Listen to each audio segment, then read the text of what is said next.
de la época de...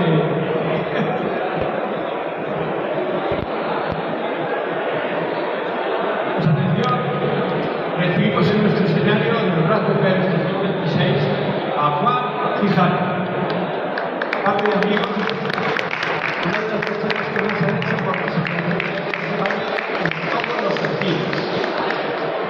Pionero, pionero de la compañía de Sánchez, sí, pionero en la situación de control, cuando se controlaba por texto.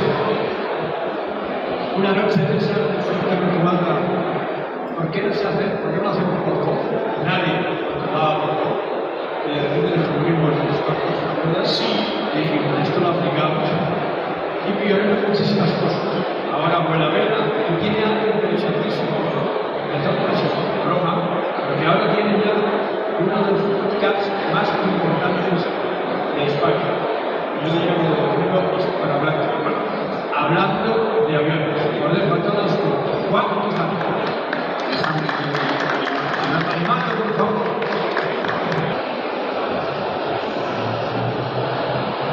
Para unos 50 años,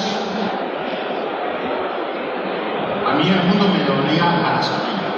Me dolía a gasolina. Volaba en un DC-3 y yo, siendo niño, lo que sentía era que aquello vibraba muchísimo. Me daba la sensación de que en cualquier momento el avión se iba a desmontar. Pero en la realidad, viendo por la ventanilla, lo que estaba viendo era una enorme selva, un enorme campo de platanales, que era donde yo vivía. Y para mí, que yo era un niño, para mí, lo que era la aviación en ese momento era ruido, era intensidad, era emoción, eran esas vibraciones que me llevaban a mí. Y en ese sitio, en ese momento, pensé, yo no sé de aviación. De hecho, en aquellos tiempos no sabía que era un perfilador, no sabía qué era la sustentación, no sabía qué eran los caballos de potencia en un motor radial. Lo que yo sí sabía es que allá arriba estaba pasando algo maravilloso. A mí me emocionaba. En ese momento puedo decir que fue cuando me contagié de lo que todos nosotros sabemos de qué estamos hablando. Me contagié de ser un aerotrastornado. El concepto de aerotrastornado.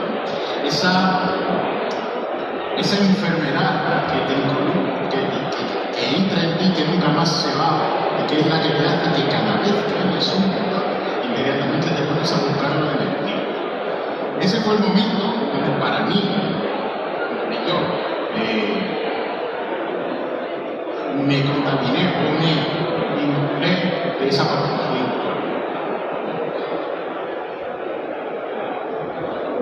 ¿Qué hice a partir de ese momento? Básicamente lo que hice fue intentar volar como pasajero, obviamente, un niño de aproximadamente, volar en todo lo que pudiera volar. De hecho, como veis, volé en muchas cosas. He volado en aviones de línea muy clásicos, como el DC-8, como el DC-10, como el 747-200. He volado en aviones muy pequeñitos, en Piper, he volado en aviones bimotores, un Dash 6, lo mismo, por las selvas de Portaventura. He volado en helicópteros, he volado en ultraligeros, básicamente he intentado volar en todo lo que he podido. Y cuando por fin la tecnología empezó a surgir, caí en la simulación. Todos hemos pasado por la simulación. De hecho, el sitio donde nosotros empezamos a dedicarle horas y horas delante de una pantalla de ordenador, con el objetivo de entrar en ese ciclo constante donde despegas, vuelas, aterrizas, a veces no lo consigues porque lo que haces es reventarte, y otra vez, y otra vez, y otra vez. Y curiosamente caí en una falacia. Hay una falacia que ocurre cuando nosotros estamos con el simulador, que es básicamente que tenemos la sensación de tener el control absoluto, en donde nosotros lo que vamos a sentir es que todo depende de nosotros y que nosotros lo vayamos a hacer. Yo podía controlar cualquier tipo de contexto, de cualquier tipo de meteorología. Yo era capaz de poder aterrizar en cualquier caso y también era capaz de enfrentarme a cualquier situación.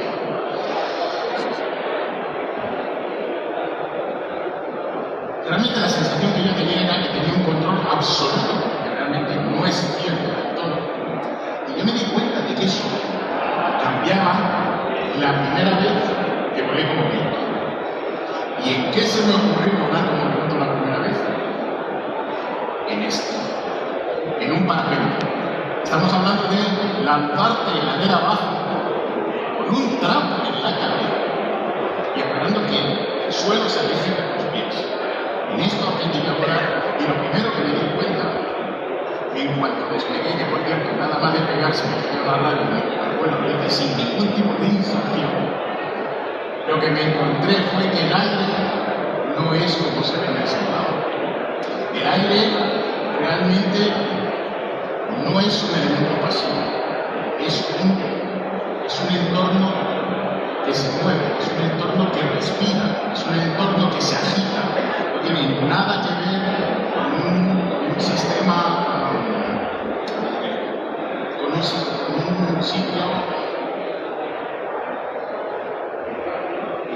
sitio estático. Estamos hablando de un sitio dinámico, en donde tienes que darte cuenta que has dejado de solamente pilotar, lo que tienes que hacer es integrarte y sobre todo negociar con cosas invisibles, con cosas que no percibes más que con los sentidos, pero que tienen mucha importancia, mucha importancia, sobre todo si quieres que los clientes se ganen su sitio.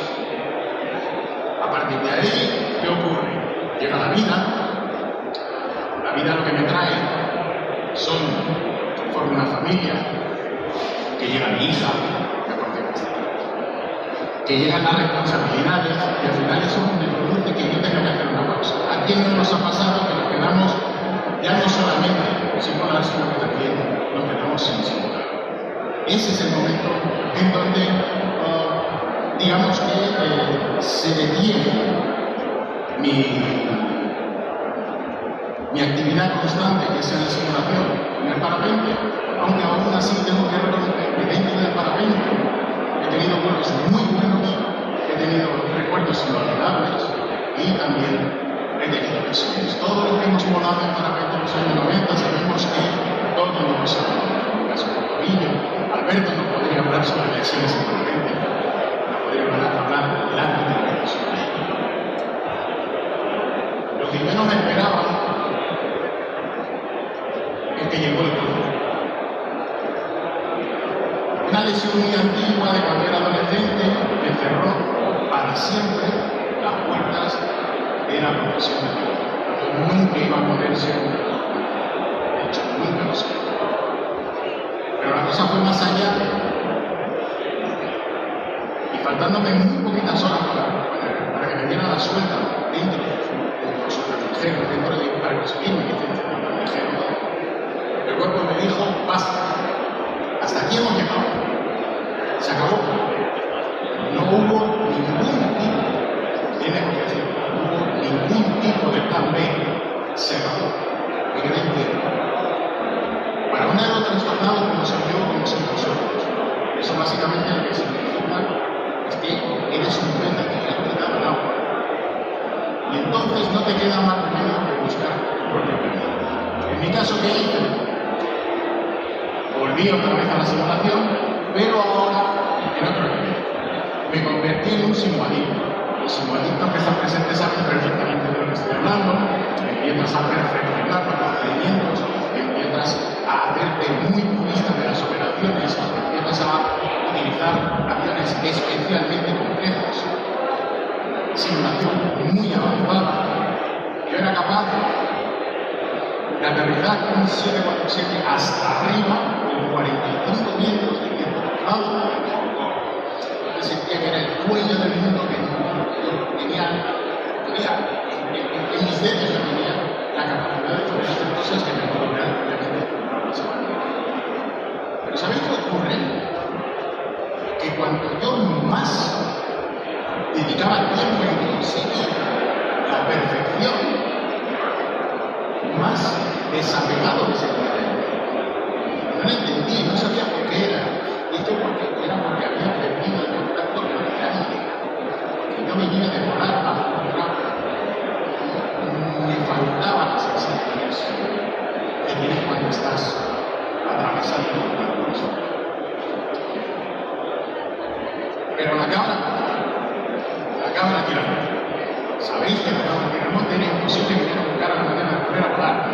Y por supuesto, la encontré. ¿Y cómo la encontré? Sí, estoy un poquito. Me puse un motor en la espalda, me puse una hélice girando a poca velocidad en mis orejas y empecé a volar en paramotor.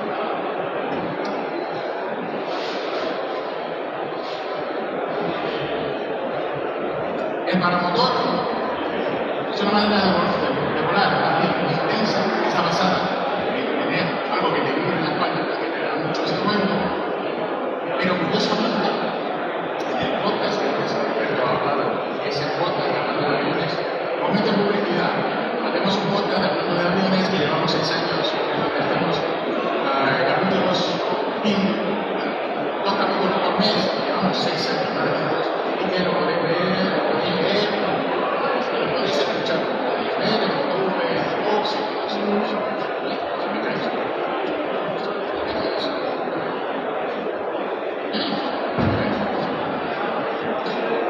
Entonces llegó un momento en donde la gente alrededor mío empezó a decir, oye, te has cumplido 55 años, que ya no eres un niño, que tú ya no tienes que mantener este ritmo, empieza a bajar el ritmo, piensa en lo que te espera por delante y céntrate más en sobrevivir. Y en el podcast del que acabo de hablar, hablando de aviones, trajimos un invitado que de manera muy inesperada me dio, mejor dicho, una ligerísima esperanza de que yo podía llegar a superar ese examen médico que yo llevaba 20 años diciéndome a mí mismo, no, eso es imposible, yo estoy chafado, yo estoy desesperado, yo no voy a conseguir, yo no voy a conseguir poderlo aprobar. Fíjate tú que lo conseguí. Me dieron el acta y en el momento en que me dieron el acta, por supuesto, imaginaros, interiormente fue absolutamente una explosión de alegría, pero me di cuenta que había un clic. Había un clic en el sentido de que yo ya no buscaba ruido, que ya no buscaba complejidad, ya no buscaba romper las barreras, ya no buscaba competencia. Y entonces llegó una gran paradoja que me ha cambiado muchas cosas en mi manera de pensar, que fue que me encontré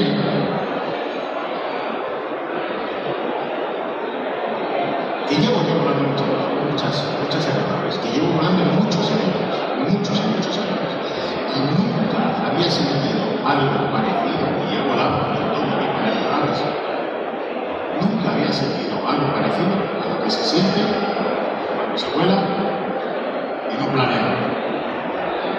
Los planeadores es una manera de volar sin motor, sin ruido, sin vibraciones. Bueno, lo de vibraciones es un decir, conveniente del aire. Pero lo que me hizo entender, lo que me sorprendió, es que cuando quitas el motor, que se mezclan con cosas insospechadas, no te lo explicas. ¿Cómo puede ser? Aprendes a sentir las térmicas para mantenerte, aprendes a negociar el tiempo, aprendes a negociar la altura, aprendes a negociar la velocidad, aprendes a negociar el rumbo. Cosas que cuando estás volando con un motor, las planificas. Cuando estás volando sin motor, eso tienes que estar creando una estrategia en cada minuto, simplemente para poder volver al aeródromo de donde vienes. Realmente, cuando estás volando sin motor, ya no atraviesas la atmósfera. No la atraviesas. Lo que haces es que la navegas. Estás jugando con las fuerzas de la atmósfera, estás jugando con la fuerza de la gravedad. Y en ese momento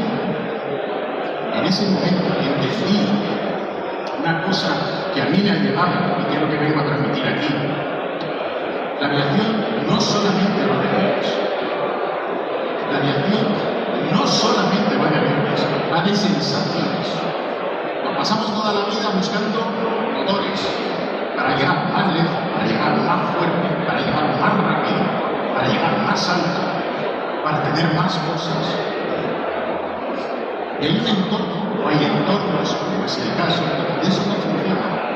En donde lo que tienes que hacer siempre es ver cómo puedes interpretar el contexto en donde estás hablando y cómo poder adaptarte.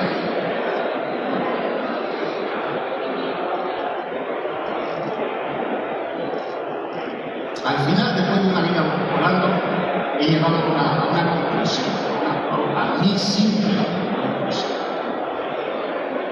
El vuelo nunca se trata solamente de cómo pilotas la máquina.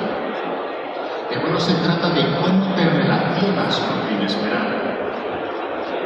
No esperemos, no esperéis, en este caso, no esperéis el motor perfecto. Hay que aprender a leer las corrientes invisibles de nuestra vida. Estoy hablando con el vuelo a vela, que es una lección vital. Tenemos que encontrar esas corrientes técnicas que nos hagan poder llegar a donde queremos ir. Y sobre todo, para mí, la última conclusión, sobre todo es que